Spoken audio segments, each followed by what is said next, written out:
ও ভাই রে ভাই, এটা নতুন কিছু না, অবাক হওয়ার কিছু নাই, এটা একমাত্র বাংলাদেশে সম্ভব।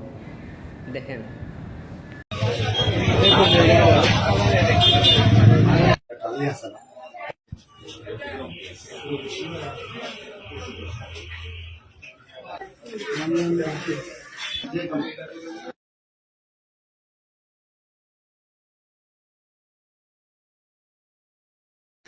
আমি প্রথমকাল পুষ্কর করি, তারপর পড়াশোনা করছিলাম। আমার দৈনিক সেবার জিনিসটা শ্বাস না একবারে গেছে। পরে ছাগলের কি অবস্থা?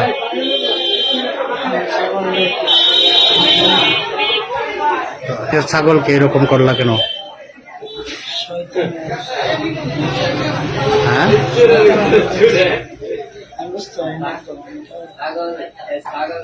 আমার নাম বাপ্পি। এই ছেলেটি আমার একটা রাম ছাগলের, মহিলা রাম ছাগল আর কি ছিল, এটারে অপকর্ম করছে। কি অপকর্ম? রেপ করছে। সে নিজে মুখে স্বীকার করতে দিচ্ছে এবং সে আমাদেরকে থ্রেটও দিছে।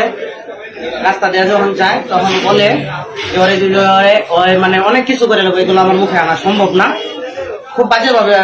আর বাচ্চাদেরকে পাইলে বলে যে ওদেরকে পুরা এলাম, এই করবো সেই করবো, খুব খারাপ খারাপ খারাপ কথা বলে যে আমার মুখে আনা সম্ভব না, আমার বাড়ি ঘর উড়াই দিব। ওই নাকি কি জানি বিএনসিসি না কি যেন করে, ওই থেকে নাকি ওর লোক আসবো, পুলিশ আইসা ওর পক্ষ হয়ে আমার তুলে নিয়ে যাবে, এরকম ভাবে সে এরকম থ্রেট দেয়। তাদেরকে আমরা আইনগত ভাবে সর্বোচ্চ শাস্তি দেওয়ার দাবি করছি।